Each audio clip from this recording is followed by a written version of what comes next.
오늘은 탄수화물에 대해서 공부를 좀 해보고 싶습니다. 이 탄수화물이라는 것은 아이고, 어, 탄수화물 먹으면 우리가 살이 많이 찐다 그러잖아요. 왜 탄수화물 먹으면 살이 많이 찌는지, 그리고 살이 안 찌기 위해서는 어떻게 조절을 해야 되는지가 한번 알아보고, 그리고 찬밥은 왜 맛이 없는지 거기에 대해서 한번 살펴보도록 하겠습니다. 오늘은 호화현상 중력에 대해서 한번 공부해 보도록 하겠습니다. 찬밥이 맛없는 이유는 뭘까? 찬밥이 맛이 없는 이유는 쌀에 들어있는 녹말의 상태가 달라지기 때문이야. 쌀의 주성분인 녹말에는 포도당이 200개 이상 길게 결합된 아밀로스와 포도당이 훨씬 더 많은 1000개 이상 이리저리 가지를 친 구조인 아밀로펙틴이 있어. 우리가 보통 밥을 해먹는 맵쌀과 찹쌀은 보기에도 다르잖아. 맵쌀은 아밀로스가 약 20%, 나머지는 아밀로펙틴인데 찹쌀에는 아밀로펙틴만 들어있어서 쌀 속에 들어있는 녹말은 베타 녹말 상태인데 가열하면 알파 녹말로 바뀌게 돼. 쌀이 밥이나 떡이 되는 것이나 밀가루가 빵이 되는 현상을 녹말의 알파화 또는 호화 현상이라고 하는데, 호화 현상이 일어나기 위해서는 무엇이 필요할까? 밥할 때를 생각해 보면 쉬워. 물과 열이 필요한가요? 베타 녹말은 긴 아밀로스와 아밀로펙틴 사슬이 규칙적으로 아주 다닥다닥 붙어 있는 구조를 하고 있는데, 물과 열을 가해주면 물 분자가 녹말 사이로 들어가 다닥다닥 붙어 있던 구조를 부수고 느슨하고 불규칙한 상태로 바뀌게 되는 거지. 이렇게 된 것이 알파 녹말이야. 쌀 한 컵으로 밥을 하면 밥도 한 컵이 만들어질까? 쌀알보다 밥알이 훨씬 크니까 훨씬 많아져요. 밥을 지으면 부피가 대략 2배 정도나 늘어나. 물 분자가 녹말 사이에 들어가 부피가 커지는데, 밥의 알파 녹말은 생쌀의 베타 녹말보다 부드러우며 씹기도 쉽고 소화가 잘 되기 때문에 맛있다고 느껴지는 거야. 알파 녹말은 계속 그대로 있는 게 아니고 시간이 지나면, 즉 밥이 식으면 굳어져 딱딱해지는데, 이것을 녹말의 노화 현상이라고 하지. 즉 알파로 바뀌었던 녹말이 식으면 다시 베타 녹말로 돌아가기 때문에 찬밥은 맛이 없어져. 노화라는 말이 거기에 쓰인다니 좀 이상하네요. 피부 노화라는 말을 많이 들어서 그런가? 뻥튀기는 똑같은 쌀로 만들지만 밥을 만들 때와는 조금 다르지. 뻥튀기 할 때는 물이 들어가지 않잖아요. 그렇지, 열만 가해지는데 이것을 호정화라고 해. 호화된 것보다도 물에도 잘 녹고 소화도 잘 된단다. 그래서 뻥튀기는 입에 넣으면 살살 녹는군요. 또한 식품 자체에 수분이 많은 것은 굳이 물이 없어도 자체의 수분만으로도 열이 가해지면 호화가 일어나기도 하지. 찬밥에도 과학이 듬뿍 들어있군요. 밥의 수분이 날아가지 않게 보관한다면 노화 현상을 줄일 수 있겠지만 따뜻한 밥과는 맛이 다르지.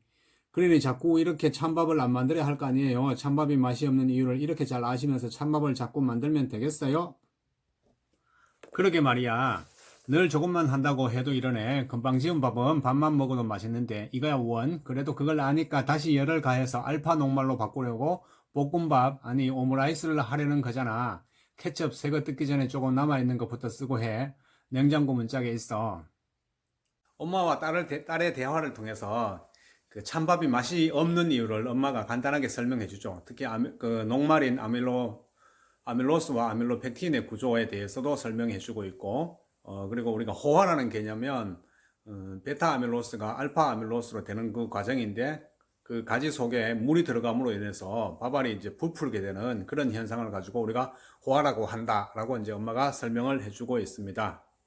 아밀로스는 이렇게 직선 구조라고 보시면 돼요. 이게 글루코스에서 그 1번과 4번이 결합돼서 된다 그래서 알파 1사 글루코사이드 결합이라 그러고, 밑에 있는 아밀로펙틴은 직선이 아니고 이렇게 브랜치, 가지 구조라고 보면 되는데, 이 가지를 칠 때 여기 지금 1번과 6번이 이제 결합된다 그래서 알파 16 글루코사이드 결합이라고 합니다. 아밀로펙틴이. 여기에 이제 물이 들어가면서 호화가 된다는 거죠.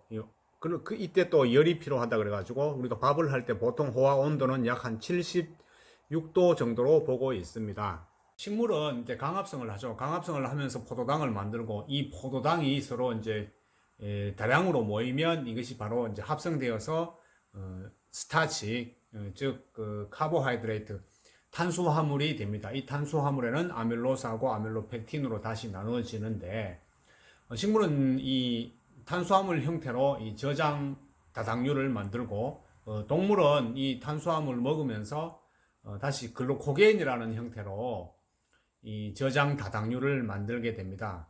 간에 있으면 간 글루코겐이라 그러고 근육에 있으면 근육 글루코겐이라 그러고 이 글루코겐이 굉장히 밀접하게 다닥다닥 붙어 있는데 이것이 다시 에너지원으로 쓸 때는 포도당으로 바뀌면서 에너지원이 되는 거죠. 그래서 우리 몸의 에너지원으로는 굉장히 탄수화물이 굉장히 중요한 역할을 한다. 그렇다면 아밀로스와 아밀로펙틴 중에 어느 것이 더 소화가 더 빠를까요? 보통 사람들이 아밀로스가 일자형 구조라서 단순한 구조라서 아밀로스가 더 소화가 더 잘 될 거라고 생각하지만은 정답은 그 반대입니다. 아밀로펙틴이 더 빠릅니다. 왜냐하면은 아밀로펙틴이 이렇게 복잡한 가지가 나와 있지만은 소화할 때는 소화 효소가 작용을 해요. 이 소화 효소가 복잡한 가지마다 가서 금방 소화를 시키기 위해서 그 가지를 분해하기 때문에 아밀로펙틴이 훨씬 더 잘 되고, 아밀로스가 느린 이유는 아밀로스는 소화 효소가 이 처음과 끝에만 관여해서 소화 효소가 작용하기 때문에 그만큼 소화 속도도 느리게 된다. 속도가 빠르다는 것은 우리가 재빠르게 에너지를 공급할 수 있다는 말하고도 똑같습니다. 이 아밀로스보다는 아밀로펙틴이 더 복잡한 구조고, 사람 몸에 있는 저장 탄수화물인 글리코겐이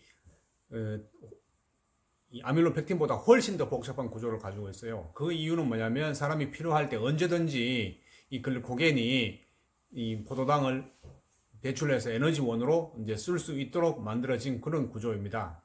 보통 우리가 아밀로스는 맵쌀, 아밀로펙틴은 찹쌀이라고 생각하면 됩니다. 그러니까 찹쌀이 이렇게 입에 찰지고 쫀득쫀득하죠. 이게 소화가 훨씬 더 빠르고 쉽게 되는 것이죠. 아밀로스, 그러니까 맵쌀을 먹으면 소화가 느리기 때문에 우리가 포만감을 더 느끼게 되고, 소화가 조금 더 느리게 됩니다. 그래서 포만감의 차이를 보이게 되고요.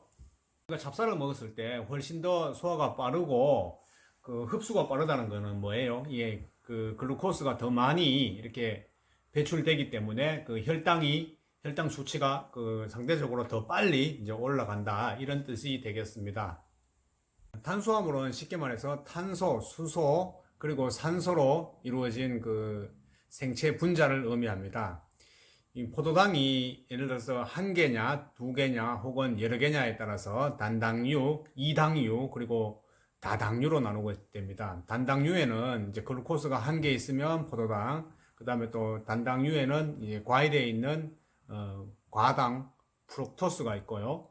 그리고 이당류인 설당과 젖당이 있습니다. 젖당은 이제 젖에 있는 당이라 그래서 보통 동물의 우유에서 나오는 탄수화물을 우리가 젖당이라고 합니다. 락토스라고 하죠. 락토스. 설탕은 수크로스라 그러고. 오늘은 추워서 그런지 말도 잘 안 나오고 옷도 좀 두껍게 입었는데요. 우리가 탄수화물을 많이 먹게 되면 혈당이 빠르게 올라가죠. 이 빠르게 올라간 혈당을 낮춰주기 위해서 췌장에서 인슐린이라는 호르몬이 자동적으로 이제 분비됩니다. 그런데 자꾸 탄수화물이 또 들어오고 또 들어오면 그 인슐린의 역할에 부하가 걸리게 되는 거죠. 그러면 인슐린은 이 포도당을 다시 지방으로 저장하게 됩니다. 이걸 가지고 우리가 살이 찐다라고 이제 표현을 하게 되죠. 결국 살이 덜 찌게 하기 위해서는 우리가 탄수화물을 먹고 이게 당이 되는 속도를 늦춰줘야 되는데, 우리가 이제 곡물에 있는 탄수화물, 글루코스는 이 속도가 굉장히 빠르고, 과일에 있는 과당이라든가, 그 다음에 우유에 있는 젖당은 이 과정이 조금 더 느립니다. 그래서 이제 과일을 많이 먹고 이제 우유를 좀 먹으라는 이유가 이런 속도 조절을 하기 위해서 이제 그렇게 나온 말인 것 같아요.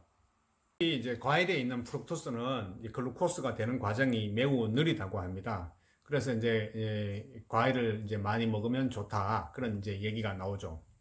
다당류인 섬유질, 셀룰로스 같은 거는, 식물의 셀룰로스 같은 거는 탄수화물이지만 흡수가 되지 않습니다. 그래서 인슐린에 직접 영향을 주지 않고 어떤 탄수화물이 혈액에 흡수되는 속도를 조절하는 어떤 브레이크 역할을 한다. 그래서 이제 섬유질이 많은 그런 채소를 많이 먹어라, 그러면 살이 덜 찐다, 그런 말이 나오게 됩니다.